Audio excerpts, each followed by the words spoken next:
మనసారా చెలితారా నా గుండెలి మొత్తం తవ్వి తవ్వి ചന്ദനമന്ത ചല്ലക ദോച്ചാവേ.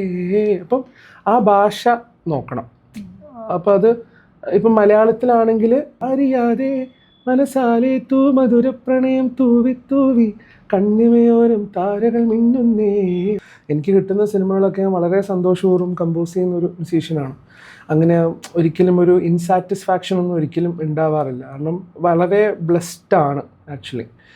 പക്ഷേ ഈ സിനിമ വന്ന സമയത്ത് ഞാനും ഭയങ്കര എക്സൈറ്റഡ് ആയി. ഇതുവരെ ട്രൈ ചെയ്യാത്തൊരു ജോണറാണ്. അങ്ങനെ അതിന് നല്ല റെസ്പോൺസ് കിട്ടി. കേൾക്കും പാട്ട് നീയാണ്, മൂളും ചുണ്ടുകളിന്നും ഞാനാണ്. ഞാൻ നിഴലായി മാറുന്നു, കണ്ണിൽ തേൻ ചോരുന്നു,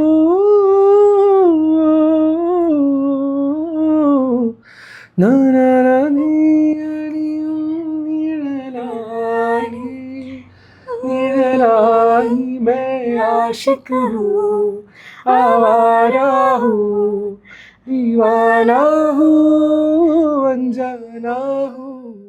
എല്ലാവർക്കും വൺ ലൈനിലേക്ക് സ്വാഗതം. ആൻഡ് ഇന്ന് എൻ്റെ കൂടെയുള്ളത് നമുക്ക് ഒരുപാട് പ്രിയപ്പെട്ട ഗാനങ്ങൾ സമ്മാനിച്ചുകൊണ്ടിരിക്കുന്ന മ്യൂസീഷ്യൻ ഹിഷാബ് അബ്ദുൽ വഹാബാണ്. So welcome to one line. ഞാനിപ്പോൾ ഒരു ബ്ലെസ്ഡ് ആയിട്ടുള്ളൊരു മൊമെൻറ്റിലാണ് നിൽക്കുന്നത്. കാരണം ഞാൻ ഒരുപാട് കാണണമെന്ന് ആഗ്രഹിച്ച ഒരാളാണ്. അതേപോലെ എനിക്ക് ഒരുപാട് ഇഷ്ടപ്പെട്ട പാട്ടുകൾ മ്യൂസിക് കമ്പോസ് ചെയ്ത ഒരാളാണ്. So I am so happy to have you on one line. സന്തോഷം. എന്നെയും ഇതിൽ ഇൻവൈറ്റ് ചെയ്തതിൽ ഒത്തിരി സന്തോഷം. Thank you sir. ഇപ്പോൾ Kerala crime files second season റിലീസായിട്ടുണ്ട്. അപ്പോൾ ഫസ്റ്റിൽ നിന്നും സെക്കൻഡിലേക്ക് വരുമ്പോൾ എന്തൊക്കെ മേജർ ചേഞ്ചസ് ആണ് അല്ലെങ്കിൽ ഡിഫറൻസ് ആണ് ബാക്ക്ഗ്രൗണ്ട് സ്കോറിൽ കൊണ്ടുവരാൻ ശ്രമിച്ചിട്ടുള്ളത്? ആക്ച്വലി ഫസ്റ്റ് ഓഫ് ഓൾ അഹമ്മദിനോട് ഇതിൻ്റെ സംവിധായകനോട് നന്ദി പറയണം. കാരണം KCF 1 ഭയങ്കര റിസപ്ഷൻ, ഭയങ്കര ജനശ്രദ്ധ നേടിയ ഒരു സീരീസ് ആയിരുന്നു. മലയാളത്തിലെ ആദ്യത്തെ വെബ് സീരീസ് ആയിരുന്നു. അപ്പോൾ അത് ത്രില്ലർ ജോണറിലാണ് ആ സീരീസ് ഉള്ളത്. എനിക്കും തികച്ചും വ്യത്യസ്തമായിട്ടുള്ള, ഞാൻ യൂഷ്വലി റൊമാൻറ്റിക്കും ഫീൽ ഗുഡ് ഫിലിംസ് എപ്പോഴും എന്നോട് ആൾക്കാർ ചോദിക്കും എപ്പോഴാണ് ഹിഷാം വേറൊരു ജോണർ ചെയ്യുന്നത്. പക്ഷേ I am very happy in doing that. എനിക്ക് കിട്ടുന്ന സിനിമകളൊക്കെ ഞാൻ വളരെ സന്തോഷപൂർവ്വം കമ്പോസ് ചെയ്യുന്ന ഒരു മ്യൂസീഷ്യനാണ്.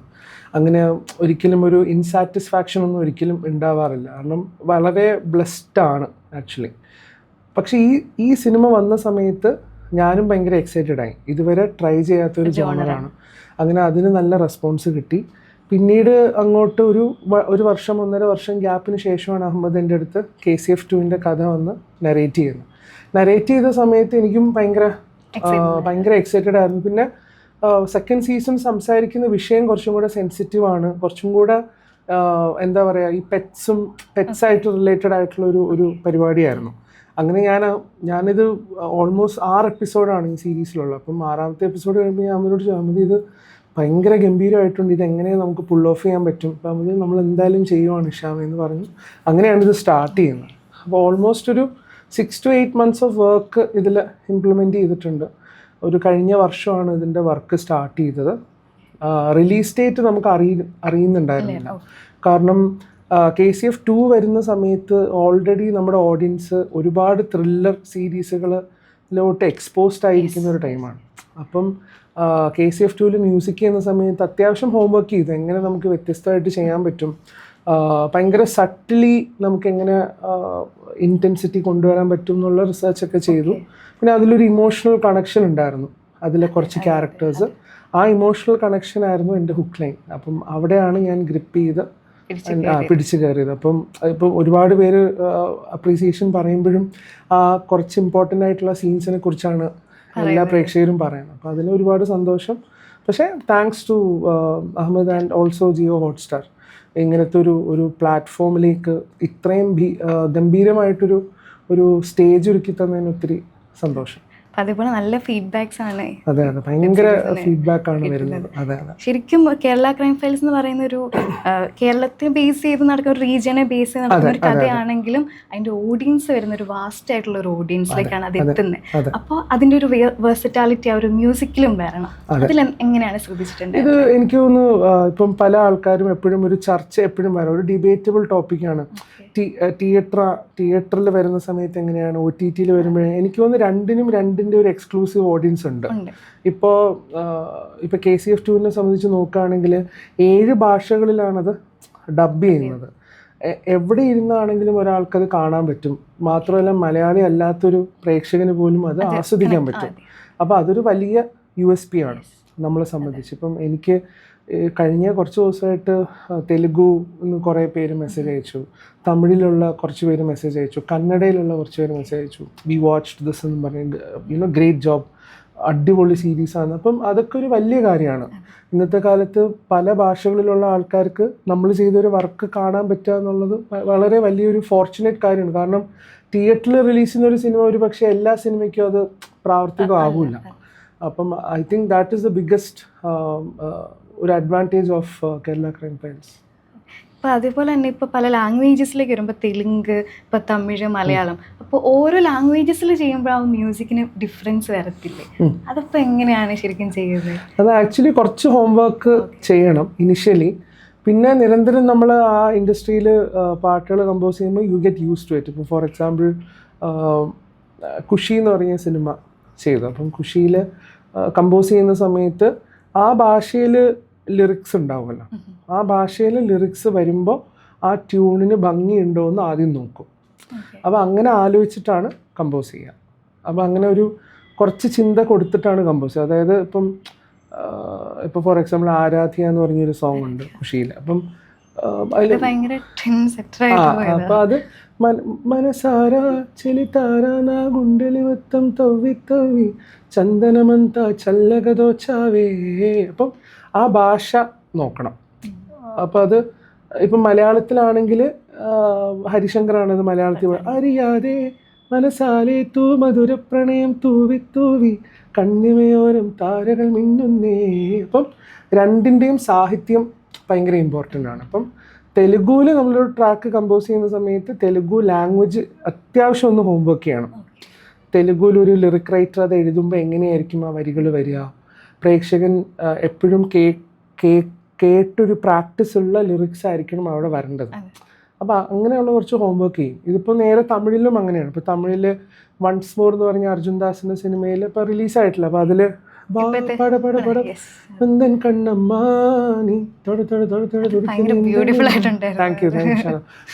അതിന്റെ ലിറിക്സ് അതിന്റെ ഡയറക്ടർ എഴുതിയിട്ടുള്ള. അപ്പം ശ്രീകാന്തിന്റെ അടുത്തും നമ്മൾ ഡിസ്കസ് ചെയ്യുമ്പോൾ ഞാൻ പറഞ്ഞു എനിക്ക് അങ്ങനത്തെ ഒരു റിപ്പീറ്റിംഗ് സാധനം തമിഴിൽ വരണം എന്ന് പറഞ്ഞു. അപ്പോൾ കണ്ണമ്മ എന്നുള്ള വാക്ക് വേണം എന്ന് പറഞ്ഞു. കാരണം കണ്ണമ്മ ഒരു കുറച്ച് യൂണിവേഴ്സൽ വേർഡാണ്. തമിഴിയൻസിന് അത് കുറച്ചും കൂടെ റിലേറ്റ് ആണ്. അങ്ങനെയാണ് അതിൻ്റെ ഹോംവർക്ക് ചെയ്യുന്നത്. അപ്പം ദാറ്റ്സ് ഹൗ യു. അപ്പോൾ ആ ഇൻഡസ്ട്രിയിലേക്ക് അത് നമ്മൾ ഫസ്റ്റ് ഒരു വർക്ക് ചെയ്യുന്ന സമയത്ത് അവിടെയുള്ള ഓഡിയൻസ് ഇത് കേൾക്കുന്ന സമയത്ത് അവർക്ക് ഒരിക്കലും മനസ്സിലാവരുത് ഇത് പുറത്തു നിന്ന് വന്നൊരാൾ കമ്പോസ് ചെയ്യാന്നുള്ളത്. ഇപ്പം കുറേ ഗ്രേറ്റ്സിൻ്റെ വർക്ക് നോക്കിയാൽ മനസ്സിലാവും. വിദ്യാസാഗർ സാറ് അല്ലെങ്കിൽ ഇളയരാജ സാറ്. രാജ സാറാണ് തുമ്പീവ അത് കമ്പോസ് ചെയ്യും, അല്ലെങ്കിൽ വിദ്യാസാഗർ സാറാണ് എൻ ജീവന്. അപ്പം നമുക്ക് പക്ഷെ ഒരിക്കലും വിശ്വസിക്കാൻ പറ്റില്ല അവരാണിത്, വേറെ ഈ മലയാള ഭാഷ അല്ലാത്ത ഒരാളാണത് കമ്പോസ് ചെയ്യുന്നത്. അതേപോലെ തന്നെ ഹെയ്നാനയിലെ പാട്ടാണെങ്കിലും അത് മലയാളത്തിലേക്ക് വേർഷൻ വന്നപ്പോൾ ഭയങ്കര ഇപ്പൊ ചില പാട്ടുകൾ നമ്മൾ വേറൊരു ലാംഗ്വേജസിൽ നിന്ന് മലയാളത്തിലേക്ക് വരുമ്പോൾ ചിലപ്പോൾ അതിന് അത്രയും ഒരു ബ്യൂട്ടി വരില്ലായിരുന്നു. പക്ഷെ ഇത് നല്ലൊരു ഫീൽ ആയിരുന്നു. അതേ ഇമോഷനിൽ നമുക്കിത് കൺവേ ചെയ്യാൻ പറ്റിയിട്ടുണ്ട്. എനിക്ക് തോന്നുന്നത് നമ്മൾ കമ്പോസ് ചെയ്യുന്ന സമയത്ത് ഞാനൊക്കെ എപ്പോഴും കമ്പോസ് ചെയ്യുമ്പം ഇത് ഏത് ഭാഷയിലും ജസ്റ്റ് ഒരു ഡമ്മി വാക്കിൽ ആ ട്യൂണിൽ അത് എങ്ങനെ ഉണ്ടാവുന്ന നോക്കിയിട്ടേ ഞാൻ ട്യൂൺ ചെയ്യുള്ളൂ. വെറുതെ നമ്മൾ താനാനെ പാടി വിടൂല. ലിറിസിസ്റ്റുകളെ ഇത് ചെയ്യുന്നതിലും അവരും കോഷ്യസ് ആയിരിക്കും. അവരെയും നമ്മൾ ഗൈഡ് ചെയ്യണം. ചില നേരത്ത് അവരും നമ്മളെ ഹെൽപ്പ് ചെയ്യും. അവരും നമ്മളോട് സജസ്റ്റ് ചെയ്യും, പക്ഷേ ഇത് തെലുഗുവിൽ ഈ വാക്കാണ് ഇങ്ങനെയാണ് വരേണ്ടത്. അപ്പോൾ ചിലപ്പം ഞാൻ ട്യൂൺ ഒന്ന് മാറ്റും. അതെ. It should sound authentic in that language. മനസ്സിലായില്ലേ? അതർവൈസ് ഇറ്റ് ലുക്ക് ലൈക്ക് ഇവിടുന്ന് ഒരാൾ പോയി എന്തോ കമ്പോസ് ചെയ്ത് വന്ന പോലെ ആയിപ്പോകും. പക്ഷെ നമ്മൾ ആ ഒരു മ്യൂസിക്കിന്റെ ഓരോ ഇതനുസരിച്ച് നമ്മൾ ചേഞ്ചസും വരും. Exactly. See music has no language barrier. അതൊരു ബൈ ഡീഫോൾട്ട് അത് യൂണിവേഴ്സലാണ്. പക്ഷേ റീജിയണൽ ലാംഗ്വേജസിൽ നമ്മൾ പാട്ട് ചെയ്യുന്ന സമയത്ത് you just have to be careful. അവിടെയുള്ള ഓഡിയൻസ് അത് കേൾക്കണമല്ലോ. ഇപ്പോൾ ഈ ത്രില്ലർ ജോണേഴ്സുകൾ എന്ന് പറയുമ്പോൾ ഇപ്പോൾ നമ്മളൊരു ഓഡിയൻസിലേക്ക് ഒരു ആൻറ്റിസിപ്പേഷൻ ക്രിയേറ്റ് ചെയ്യുക, ഒരു എഡ്ജ് ഓഫ് ദ സീറ്റ് എന്നൊക്കെ പറയാം, അതിലേക്ക് കൊണ്ടുവരുന്നതിൽ ഏറ്റവും ഇമ്പോർട്ടൻസ് എന്ന് പറയുന്നത് അതിൻ്റെ ഒരു ബാക്ക്ഗ്രൗണ്ട് സ്കോർ ആയിരിക്കും. അപ്പോൾ അതിൽ എത്രമാത്രം ശ്രദ്ധ ചെലുത്തിയിട്ടുണ്ടായിരുന്നു? എനിക്ക് തോന്നുന്നു, നമ്മൾ ഇംഗ്ലീഷ് ഫിലിംസ്, ഇപ്പം ഞാനൊക്കെ ഇംഗ്ലീഷ് ഫിലിംസൊക്കെ ഭയങ്കര ആസ്വദിക്കുന്ന ഒരു മ്യൂസീഷ്യനാണ്. എസ്പെഷ്യലി ഇപ്പോൾ ത്രില്ലർ ആവട്ടെ, ഹൊറർ ആവട്ടെ, എഡ്ജ് ഓഫ് ദ സീറ്റ് ഫിലിംസൊക്കെ വാച്ച് ചെയ്യുമ്പോൾ ഭയങ്കര ആഗ്രഹമാണ് ഇങ്ങനെയുള്ള സിനിമകളൊക്കെ ചെയ്യാം. അപ്പം ഇങ്ങനെയുള്ള സിനിമകളിൽ പൊതുവെ പാട്ടുകൾ ഉണ്ടാവാറില്ല. എനിക്ക് തോന്നുന്നു ആ ഒരു സയൻസ് ഇപ്പം നമ്മുടെ മലയാളത്തിലും ഇന്ത്യൻ സിനിമകളും ഇപ്പം പതുക്കെ വരാൻ തുടങ്ങി. ഇപ്പം രാക്ഷസനാവട്ടെ, അഞ്ചാം പാതിര ആവട്ടെ, ഇപ്പം കിഷ്കിന്ധാകാന്ഡാവട്ടെ, പല സിനിമകളിലും അങ്ങനെ വരുന്നുണ്ട്. അപ്പം എനിക്ക് തോന്നുന്നു ആ ഒരു ഇൻ്റർനാഷണൽ കൈൻഡ് ഓഫ് ഫോർമാറ്റ് ഇപ്പോൾ നമ്മുടെ സിനിമകളിലേക്ക് വരുന്നുണ്ട്. It's good by it's on way. കാരണം ആ സ്റ്റോറിക്ക് സോങ്സ് ആവശ്യമില്ലെങ്കിൽ there is no need to plug it in. നമ്മുടെ ഓഡിയൻസും അത്യാവശ്യം മെച്യൂറായി. കാരണം നമ്മുടെ ഓഡിയൻസ് ഇപ്പോൾ എന്താ പറയുക, ട്രൂ ഡിറ്റക്റ്റീവോ അല്ലെങ്കിൽ സീരീസുകളൊക്കെ കണ്ട് we are exposed to all those things. അപ്പോൾ എനിക്ക് അങ്ങനെയുള്ള പ്രോജക്റ്റിലൊക്കെ ഭാഗമാകാൻ ഭയങ്കര താല്പര്യമാണ്. അപ്പം എനിക്ക് തോന്നുന്നു, ഞാൻ ആദ്യമായിട്ടൊരു ത്രില്ലർ ഈ KCF ചെയ്യുന്ന സമയത്ത് പോലും ഇനി നെക്സ്റ്റ് ഒരു സിനിമ അങ്ങനെ ത്രില്ലർ ആയിട്ടുള്ളൊരു സിനിമ വരികയാണെങ്കിൽ പോലും ഒരിക്കലും ഒരു സോങ്സിൻ്റെ പെർസ്പെക്റ്റീവ് ഞാൻ ആലോചിക്കില്ല. You will think from a background score perspective. അതിൽ ഒരുപാട് നമുക്ക് ചെയ്യാൻ പറ്റും. കാരണം ബാക്ക്ഗ്രൗണ്ട് സ്കോറിങ് ഒരു സിനിമയെ ഡ്രൈവ് ചെയ്യിപ്പിക്കാനും ഒരു സിനിമയെ സപ്പോർട്ട് ചെയ്യാനും ഒരു ഓഡിയൻസിനെ നമുക്ക് ഹിറ്റ് ചെയ്യിപ്പിക്കാനുമുള്ള പവർ സ്കോറിനുണ്ട്. അപ്പം എവിടെയൊക്കെ നമുക്കത് ആ ഹൈ കൊണ്ടുവരാൻ പറ്റുമോ അതൊക്കെ നമ്മൾ ചെയ്യാന്നുള്ളത്. അതേപോലെ തന്നെ മ്യൂസിക് ഒരു സിനിമേനെ ഒരു എൻഹാൻസ് ചെയ്യിപ്പിക്കുന്ന, അല്ലെങ്കിൽ ഒരു സിനിമയുടെ വിജയം ചിലപ്പോൾ ആ ഒരു മ്യൂസിക്കിൻ്റെ ഇതിലാകാം എന്നുള്ളൊരു, അത് എനിക്കൊന്ന് കോ എക്സിസ്റ്റിംഗ് ആണ് ശാലോം. ഇപ്പോൾ KCF 2 എക്സാമ്പിളായിട്ട് നോക്കിയാൽ മ്യൂസിക്കിന് ഇത്രയും അപ്രീസിയേഷൻ കിട്ടുന്നത് അതിൻ്റെ സ്ക്രീൻ പ്ലേ, ബാഹുൽ രമേശ് എഴുതിയ അതിൻ്റെ റൈറ്റിങ്, അതിൻ്റെ സ്ക്രീൻ പ്ലേ, അതിൻ്റെ ഡയറക്ഷൻ അഹമ്മദ്, അതിൻ്റെ DOP ജിത്തിൻ, എഡിറ്റിംഗ് മഹേഷ് ഏട്ടൻ, അതിൻ്റെ ഫൈനൽ മിക്സിങ് ഫസലെ ബക്കറാണ് ചെയ്തത്. ഫസലക്കാണ് മഞ്ഞുമൽ ബോയ്സ് ചെയ്തത്. അപ്പം ഇത്രയും ടീമിൻ്റെ ഒരു എഫർട്ട് ഭയങ്കരമാണ്. അതുകൊണ്ട് മാത്രമാണ് ഇപ്പം അതിൻ്റെ ഒരു ഡിപ്പാർട്ട്മെൻറ്റ് കുറച്ചൊന്ന് ഫ്ലക്ച്വേറ്റ് ചെയ്ത ഒരു പക്ഷേ എല്ലാം ഒന്ന് ചരിയും. പക്ഷേ we all wanted to create something classic. And I think we have executed it well. Definitely. കാരണം അഹമ്മദും ഈ പറഞ്ഞ പോലെ അഹമ്മദും വാസ് വെയിറ്റിംഗ്. ഇതൊന്ന് പുറത്തിറങ്ങാൻ വേണ്ടി അഹമ്മദ് വാസ് വെയിറ്റിംഗ്. കാരണം ഞാൻ കണ്ടിട്ടുണ്ട് അഹമ്മദ് എത്രത്തോളം ഹാർഡ് വർക്ക് ചെയ്തിട്ടുണ്ട് ഇതിന് വേണ്ടി. നമ്മൾ തമ്മിൽ തന്നെ പലപ്പോഴും നമ്മുടെ പേഷ്യൻസിനെ പുഷ് ചെയ്ത്, നമ്മുടെ ബൗണ്ടറീസിനെ പുഷ് ചെയ്ത് വരെ വർക്ക് ചെയ്തിട്ടുണ്ട്. So I think it's all his effort. നമുക്കൊരു ക്രിയേറ്റീവ് ഫ്രീഡം അവിടെ. അതെ. എനിക്ക് തോന്നുന്നു നമ്മൾ ഇപ്പം ഞാൻ ഭയങ്കര പാഷനേറ്റ് ആയിട്ടുള്ള മ്യൂസിക് ഡയറക്ടറാണ്. ഞാൻ ചൂസ് ചെയ്യുന്ന പ്രോജക്ട്സ് അല്ലെങ്കിൽ ഞാൻ ഭാഗമാകുന്ന പ്രോജക്ട്സിലൊക്കെ ഐ ഇമോഷണലി ഇൻവെസ്റ്റ് മൈസെൽഫ്. അപ്പോൾ അതുകൊണ്ട് നമ്മൾ ഏതറ്റം വരെയും അതിനെ ബെറ്റർ ആക്കാൻ വേണ്ടി പോകും. അപ്പം ഞാൻ സാറ് വരുമ്പോൾ സാറിന് വേണ്ടിയിട്ട് ഒരു പാട്ട് പാടണമെന്ന് ചോദിച്ചിട്ടുണ്ട്. മിസ്റ്റേക്ക് ഉണ്ടാകും, എന്നെ കൊണ്ട് പറ്റുന്ന രീതിയിൽ ഞാൻ മാർക്ക് എന്തായാലും ഒന്നും ഇടൂല. ഇല്ല, പക്ഷേ ഇല്ല, ടെൻഷൻ ഉണ്ട്. ഇല്ല, ധൈര്യമായിട്ട് പാടിക്കോ. മൗനം ചോരും നേരം കണ്ണിൽ തേടി ഞാൻ നിൻ സ്നേഹം തിന്നും നോക്കാ നെഞ്ചിൽ പേയും നീ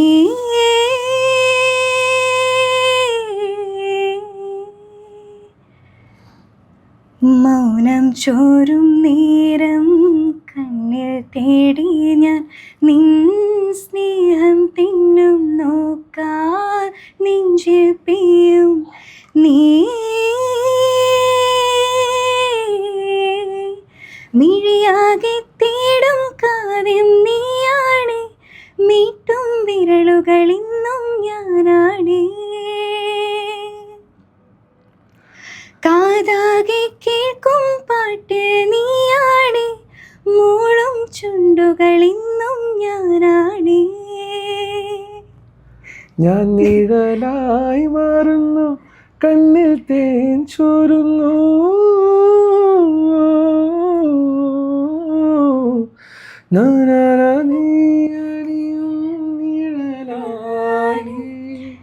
നിഴലായി मैं आशिक हूँ, आवारा हूँ, दीवाना हूँ अनजाना हूँ रब्बा मुझे क्या हो गया. എന്റെ ഫേവറേറ്റ് താങ്ക് യു വിറച്ച താങ്ക് യു. ഇല്ല ഇല്ല താങ്ക് യു സോ നന്നായി മച്ച്. എന്റെ നന്നായി ബാക്കി പാടി. പാടി താങ്ക് യു. ഐ മീൻ അത് ഷാനിക്കാനോട് നന്ദി പറയണം. ഷാനിക്കാണ് ആ സോങ് എനിക്ക് തന്നത്, ജൂഡേട്ടന്റെ ഫസ്റ്റ് ഫിലിം. സോ ഒത്തിരി സന്തോഷം. എനിക്ക് മുന്നിൽ പാടാൻ പറ്റിയതിലൊരു അങ്ങനെയില്ല, it's all blessing from God. Thank you sir. ഇപ്പോൾ നമ്മളൊരു മ്യൂസിക് എന്ന് പറയുമ്പോൾ ശരിക്കും എനിക്ക് ഹീലിംഗ് ചെയ്യുന്നൊരു പവർ ഉണ്ട് ശരിക്കും മ്യൂസിക്കിന്. അതേപോലെ നമ്മുടെ ഒരു മൂഡിനെ ചേഞ്ച് ചെയ്യിക്കുക, അല്ലെങ്കിൽ ആ ഒരു എന്താ പറയുക, ഒരു ഇമോഷനെ കൺവേ ചെയ്യിക്കുക, ഓരോരുത്തരുടെ ഇൻഡിവിജ്വലിൻ്റെ മനുഷ്യൻ്റെ ഒരു ഇമോഷൻസിനെ സ്വിച്ച് ചെയ്തുകൊണ്ടിരിക്കുക, അതിനൊക്കെ മ്യൂസിക്കിന് പറ്റും. അപ്പോൾ ഒരു ക്യാരക്ടർ ഒരു ആക്ട് ചെയ്യുന്ന പോലെ തന്നെയാണ് ഒരു മ്യൂസിക് കമ്പോസർ ആ ഒരു സിറ്റുവേഷനിലേക്ക് സഞ്ചരിച്ചുകൊണ്ടിരിക്കുന്നത്. അതെ അതെ. How you enjoy that journey? എനിക്ക് തോന്നുന്നു അത് ഓരോ പ്രോജക്റ്റ് അനുസരിച്ചിട്ടാണ്. ഇപ്പം നമ്മൾ ഇപ്പോൾ ഇപ്പം കേരള ക്രൈം ഫയൽസിൻ്റെ വർക്ക് കഴിഞ്ഞു, പിന്നെ നെക്സ്റ്റ് വൺസ് മോറിൻ്റെ വർക്ക് ഇപ്പം നടന്നുകൊണ്ടിരിക്കുകയാണ് അർജുൻ ദാസിൻ്റെ. അപ്പം ഈ സ്വിച്ച് നടക്കുന്ന സമയത്ത് ഇടയ്ക്കൊന്നും നമ്മൾ ബ്രേക്ക് എടുക്കാമെന്ന് പറയില്ല. ഇപ്പം എൻ്റെ ഒരു ഹാപ്പിനെസ് എന്ന് പറയുന്നത് എൻ്റെ വൈഫായിരിക്കും ഒരു പക്ഷേ, ഐഷയും അതുപോലെ അത്രയും ഇമ്പോർട്ടൻ്റ് ആയിട്ട് അതെ. അപ്പം അവളുടെ കൂടെ കുറച്ച് നേരം ടൈം സ്പെൻഡ് ചെയ്യുമ്പം കുറച്ചൊന്ന് റിഫ്രഷ് ആവും. പിന്നെ എൻ്റെ എൻ്റെ ടീം ഓഫ് മ്യൂസീഷ്യൻസ് ഉണ്ട്, എൻ്റെ ഫാമിലി. അപ്പം കുറച്ചൊന്ന് ഓഫ്, അല്ലെങ്കിൽ ഇടയ്ക്ക് ഞാൻ ട്രാവൽ ചെയ്യും. അപ്പം ഒന്ന് മാറി നിന്ന് ഒന്ന് സെൽഫ് റിഫ്ലക്ഷൻ ചെയ്തതിന് ശേഷം തിരിച്ച് സിനിമയിലേക്ക് അടുത്ത വർക്കിലേക്ക് വരുമ്പോൾ ദെൻ യു ആർ റിജുവിനേറ്റഡ്. നമ്മൾ അടുത്ത വർക്ക് സ്റ്റാർട്ട് ചെയ്യാനായിട്ടുള്ളൊരു പ്രോസസ്സിലേക്ക് പോകും. ചില നേരത്തെ സംഭവിക്കുമല്ലോ. ഇപ്പം എനിക്കൊന്ന് ലാസ്റ്റ് ഒരു 70-75 ഡേയ്സ് സ്ട്രെയിറ്റ് വർക്കായിരുന്നു. നമുക്ക് മാമൻ എന്ന് പറഞ്ഞ സിനിമ റിലീസായി, സംശയം എന്ന് പറഞ്ഞൊരു പടം റിലീസായി, KCF 2. Thank you. അതുപോലെ ഇപ്പോൾ ഈ KCF 2 പാരലലി 8 വസന്താലു 8 വസന്താലു എന്ന് പറഞ്ഞൊരു തെലുഗു ഫിലിം റിലീസായി. അപ്പം 4 ഫിലിംസാണ് കഴിഞ്ഞൊരു 3 മാസത്തിൻ്റെ ഉള്ളിൽ വർക്ക് ചെയ്തത്. അപ്പോൾ കണ്ടിന്യൂസ് വർക്കായിരുന്നു. അപ്പോൾ ചില നേരത്തൊക്കെ യു ഗെറ്റ് ഫ്രസ്ട്രേറ്റഡ്. നമുക്കൊരു സമയം കിട്ടുന്നില്ല, നമ്മൾ കണ്ടിന്യൂസ്ലി ഇങ്ങനെ വർക്ക് ചെയ്തുകൊണ്ടിരിക്കുകയാണ്. But it's part of it, you have to get used to it. ഇപ്പോൾ ഞാൻ ഒരു 70-75 ഡേയ്സ് കഴിഞ്ഞിട്ടാണ് ആലപ്പുഴ, എൻ്റെ സ്വദേശം ആലപ്പുഴയാണ്, പേരൻസ് അവിടെയാണ്. ഞാനൊരു 70-75 ദിവസം കഴിഞ്ഞിട്ട് ഒരു ദിവസമാണ് എനിക്ക് ഫ്രീ കിട്ടി. ഞാൻ പേരൻസിൻ്റെ അടുത്ത് പോയി, ഞാനും വൈഫും കൂടെ പോയി ഒന്ന് കണ്ട് ടൈം സ്പെൻഡ് ചെയ്തിട്ട് വന്ന. So sometimes you have to, it's a choice that you make. നമ്മളൊരു ബ്രേക്ക് എടുക്കുന്നത് ഉറപ്പായിട്ടും നമ്മുടെ. അതെ, ബട്ട് യു ഫീൽ ഗുഡ്. നമ്മൾ ആ ഒരു ദിവസം നമ്മൾ ബ്രേക്ക് എടുക്കുമ്പോൾ നമ്മൾ ഭയങ്കര ഹാപ്പിയാണ്. നമ്മൾ ഇഷ്ടമുള്ള ജോബാണ് ചെയ്യുന്നത്, ഇഷ്ടമുള്ള വർക്കാണ് ചെയ്യുന്നത്. നല്ല റിസപ്ഷൻ കിട്ടിയ ഒരു വർക്കിൻ്റെ ഭാഗമായിക്കൊണ്ട് തന്നെ നമ്മൾ ആൾക്കാരുടെ ഫ്രണ്ടിലേക്ക് പോകുന്നു. അതൊക്കെ ഒരു വലിയ വലിയ ബ്ലെസ്സിങ് ആണ് ഇക്കാലത്ത്. Not everyone gets, it's a very fortunate thing. അതേപോലെ വിനീത് ശ്രീനിവാസിനൊരു ഇൻ്റർവ്യൂവിൽ പറഞ്ഞിട്ടുണ്ടായിരുന്നു, ദർശൻ അതായത് ഹൃദയത്തിൻ്റെ ഇതിന് വേണ്ടിയിട്ട് സാറിനെ അപ്രോച്ച് ചെയ്ത സമയത്ത് ആ ഒരു റിപ്ലൈ എന്ന് പറയുന്നത് നല്ലപോലെ കരഞ്ഞു ആ ഒരു സമയത്തെന്ന് പറഞ്ഞു. അപ്പോൾ എത്രമാത്രം ഇത്രയും ഒരു ഐഡിയ സ്റ്റാർ സിംഗറിലൂടെ വന്നു, അത് കഴിഞ്ഞ് ഹൃദയം ചെയ്തു, പിന്നെ ഇപ്പോൾ എല്ലാ സിനിമയിലും ഇപ്പോൾ KCF വന്ന് നിൽക്കുന്നു. അപ്പോൾ എന്താണ് what's a fire inside you? I think ഓഡിയൻസിൻ്റെ റിസപ്ഷനാണ് നമ്മുടെ ഫയർ. അതായത് നമ്മൾ എന്ത് കൊടുക്കുമ്പോഴും ദേ വാണ്ട് മോർ. അപ്പം അവർക്ക് ഇനിയും നമുക്ക് എന്തൊക്കെയോ ചെയ്ത് കൊടുക്കാൻ പറ്റുമ്പം അവരുടെ റിസപ്ഷൻ കാണുമ്പോഴും അതാണ് നമ്മുടെ ഫയർ, അതാണ് നമ്മുടെ ഹൈ. ഇപ്പം ഏത് സിനിമ ഇറങ്ങുന്ന സമയത്തും ഓഡിയൻസ്, നമ്മൾ ഫീഡ്ബാക്ക് ഓഡിയൻസിന് നോക്കുന്ന സമയത്ത് ഇത് അടിപൊളിയായിട്ടുണ്ട്, അല്ലെങ്കിൽ ഇത് മോശമായിട്ടുണ്ട്, ഇതിലും നന്നായി നിങ്ങൾക്ക് ചെയ്യാൻ പറ്റും, ആ ഒരു വാക്കായിരിക്കും ഒരു പക്ഷേ നമ്മുടെ പുഷ്. ഓക്കെ, അപ്പം then you need to better yourself. വേറെ എക്സൈറ്റിംഗ് പ്രോജക്ട്സിൻ്റെ ഭാഗമായി നോക്കണം, വേറെ എന്ത് നമുക്ക് ചെയ്യാൻ പറ്റും. പിന്നെ I always look up to my inspirations. ഇപ്പം A. Rahman sir, Ilaiyaraaja sir, അല്ലെങ്കിൽ ഹാൻസ് സിമ്മർ, വലിയ കമ്പോസേഴ്സിനെ നമ്മൾ അസസ് ചെയ്യുമ്പം you should see their line of work. അവരെന്താണ് ചെയ്യുന്നത്, what kind of films are they part of, എങ്ങനെയാണ് അവർ ഇൻ്റർനാഷണലി എങ്ങനെയാണ് ഒരു മ്യൂസിക്കിനെ എസ്കലേറ്റ് ചെയ്യുന്നത്. അപ്പം നമുക്കും ആഗ്രഹം വരും, you also need to be part of such project. So that's how I channel myself. Okay. അപ്പോൾ ഹെയ്നാനെ ഞാൻ തിയേറ്ററിൽ പോയി, ഞാൻ കുറച്ച് ലേറ്റ് ആയിട്ടായിരുന്നു ചെന്ന് കണ്ടത്. അപ്പോൾ മ്യൂസിക്കിൻ്റെ സമയത്തായിരുന്നു. ഞാൻ പെട്ടെന്ന് എവിടെയോ പരിചയമുണ്ട് ഇതേ ഒരു മോഡലിൽ പോകുന്ന ഒരു പാട്ട്.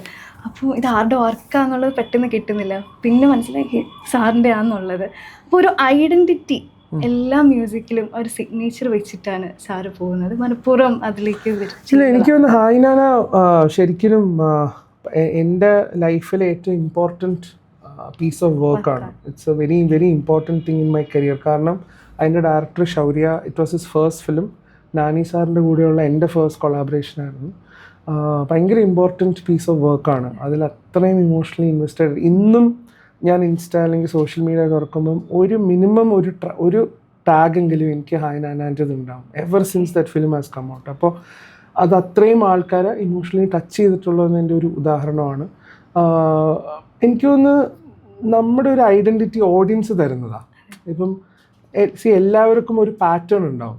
The pattern as to how you approach make music. നമ്മൾ എങ്ങനെയായിരിക്കും, എവിടെയായിരിക്കും നമ്മൾ, എന്ത് ഇൻസ്ട്രുമെൻ്റ് ആയിരിക്കും വരിക. ഐ തിങ്ക് ഓഡിയൻസിന് പതുക്കെ അത് റീഡ് ചെയ്യാൻ പറ്റും when they start listening to അവർ വർക്ക്. അതല്ല ഇപ്പം നമുക്കൊരു ട്രാക്ക് കേട്ടാൽ നമുക്കറിയാം ഇത് രാജ സാറിൻ്റെ ട്രാക്ക് ആയിരിക്കും, ഇത് റഹ്മാൻ സാറിൻ്റെ track. Why? Because we are exposed to their music since a long time. പക്ഷേ ഇനി ഓരോ ഇൻട്രസ്റ്റിംഗ് വർക്ക് വരുന്ന സമയത്ത് when you break the pattern it will be exciting. ഇപ്പം ഞാൻ മാമൻ എന്ന് പറഞ്ഞ സിനിമ കുറേ പേര് സൂരി സാറിന്, അപ്പം മാമൻ എന്ന് പറഞ്ഞ സിനിമയായിട്ട് കുറേ പേര് എനിക്ക് മെസ്സേജ് അയച്ചിട്ട് പറഞ്ഞു ഇഷാമാണ് ചെയ്തതെന്ന്. ക്രെഡിറ്റ്സ് നോക്കിയപ്പോഴാണ് മനസ്സിലായത്. Because it is not at all my forte. അത് കംപ്ലീറ്റ്ലി തിരുച്ചിയിൽ നടക്കുന്ന ഒരു സിനിമയാണ്, മൊത്തം തമിഴ് ട്രഡീഷൻസിൻ്റെ ഫിലിമാണ്. അത് എൻ്റെ പീസ് ഓഫ് മ്യൂസിക്കും അല്ല. അപ്പം ഞാൻ അത്യാവശ്യം ഹോംവർക്ക് ചെയ്തിട്ടാണ് അതിൻ്റെ സ്കോറും പാട്ടുകളും ഒക്കെ ചെയ്തത്. അപ്പം sometimes you are blessed to get such work. Otherwise they will be ഒരു പാറ്റേൺ ഉണ്ടാവും as to how you will be approaching a song, എങ്ങനെ choice of singers, the way how you make the song, അങ്ങനെയൊക്കെ ഉണ്ടാവും. ഇപ്പോൾ ഈ music compose ചെയ്യുമ്പോൾ ഏറ്റവും ഇഷ്ടമുള്ളൊരു ഇൻസ്ട്രുമെൻ്റ് ഏതാണ് അത് യൂസ് ചെയ്യുന്നത്? ഇപ്പം ഞാൻ പ്രിഡോമിനൻ്റ്ലി പിയാനോയിലാണ് കമ്പോസ് ചെയ്യുക. So my go to instrument is piano. Piano എന്ന് വേണമെങ്കിൽ പറയാം, കീബോർഡ് പിയാനോ. ഇനി മുന്നോട്ടുള്ള പ്രൊജക്ട്സ് ഏതൊക്കെയാണ്? ഇനി നെക്സ്റ്റ് മലയാളത്തിൽ റിലീസ് എന്ന് പറഞ്ഞാൽ ഷൂട്ട് ചെയ്യാൻ പോകുന്നത് അഹമ്മദ് കബീറിൻ്റെ തന്നെ അർജുൻ ദാസിൻ്റെ ഫസ്റ്റ് മലയാളം ഫിലിം. അതായിരിക്കും ഇനി നെക്സ്റ്റ് മലയാളം ഒഫീഷ്യൽ പ്രോജക്റ്റ്. പിന്നെ തമിഴിൽ റിലീസ് ചെയ്യാനുള്ളത് വൺസ് മോർ എന്ന് പറഞ്ഞ ഫിലിം റിലീസ് ചെയ്യാനുണ്ട്. ആൻഡ് തെലുഗുവിൽ രശ്മിക മണ്ടാന അഭിനയിച്ച ഗേൾ ഫ്രണ്ട് എന്ന് പറഞ്ഞ സിനിമ റിലീസ് ചെയ്യാനുണ്ട്. ഇതാണ്. അപ്പോൾ ഇത്രയും നേരം നമ്മളിടത്ത് സ്പെൻഡ് ചെയ്തതിന് താങ്ക് യു സോ മച്ച്. ഇനിയും ഒരുപാട് നല്ല നല്ല ലെജൻഡറി ആയിട്ടുള്ള മാസ്റ്റർ പീസ് ആയിട്ടുള്ള വർക്കുകൾ നമുക്ക് കിട്ടട്ടെ. Thank you so much. പിന്നെ അതിന് മുന്നേ തന്നെ എനിക്ക് ഒരു ഓട്ടോഗ്രാഫ്. അയ്യോ, ഇത് വായിക്കാൻ പഠിക്കണേ. ഇത്തിരി അറിയാം, എനിക്ക് സീക്കോഡും അറിയാം അല്ലേ? ഇത് എവിടെയാ സൈൻ ചെയ്യാം? എവിടെ ഇഷ്ടമുള്ളിടത്ത് ഇട്ടോളൂ. ശാലോം തന്നെ ഇടാലോ അല്ലേ? എന്താ എഴുതണ്ട? ബെസ്റ്റ് വിഷസ് അങ്ങനെ വേണ്ട. ഒരിക്കലും ഒരു ദിവസം സാറ് കമ്പോസ് ചെയ്യുന്നൊരു ഇതിൽ എനിക്ക് കുഴപ്പമില്ലല്ലോ. അയ്യോ, സന്തോഷം.